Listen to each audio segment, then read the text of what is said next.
I hope this message finds you well. In the last week has been meaningful, successful, holy, and uplifting. We have the incredible zchus this week to begin Shemos, Parsha Shemos, Shemos, and the Torah begins in a very simple way. Ve'el Shemos b'nei Yisrael. These are the names of the children of Yaakov who came down to Egypt. Haba'im Mitzrayim, Es Yaakov, Ish u'Beiso Bo.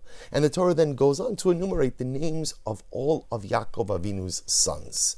At the end of that list, the Torah says, Shivim Nafesh, they were 70 people.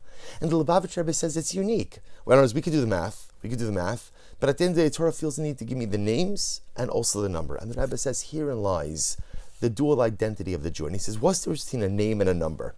He says a number is meaningful in context. In other words, the number 2 is meaningful. Why? Because it comes after 1 and it comes before 3. A number by itself is not meaningful.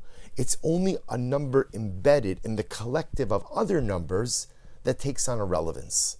On the other hand, a name represents an individualized identity.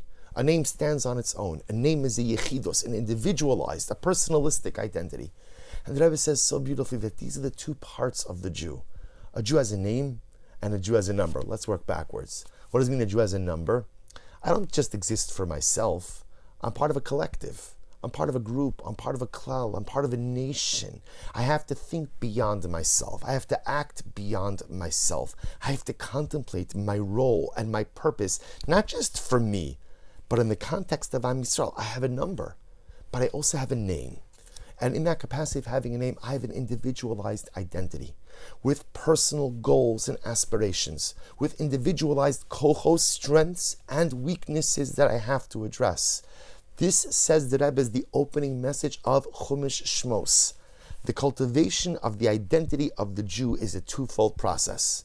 I have to cultivate my name, my individualized identity, and my number, my collective identity. And the truth is, we see this also in the raising of our children. If you look at our children, whether it's in the context of home, in the context of a school, in a yeshiva, a child, a boy, a young man has two identities. There's his identity that he has vis-a-vis his family as part of the collective, vis-a-vis his class, vis-a-vis his yeshiva. And in that role, he has to understand that the impact of his actions doesn't just have repercussion on himself, but on everyone and everything around him. And his ability to contribute is not simply limited to himself, but he has the ability to contribute on a much grander scale as well. We teach our children that they have a number, but at the same time we teach our children that they have a name. And in that name, an individualized identity. In that name, specific kochos, specific abilities, specific strengths and weaknesses that they have to work on, that they have to amplify, that they have to somehow address. This is what we try to convey as parents and as educators. This two-pronged identity. You have a name and you have a number. It's halavai we should be zoche to instill that within our children and our students. Halavai we should be zoche to remember that for ourselves as well. Wishing everyone a beautiful and uplifting Shabbos Kodesh.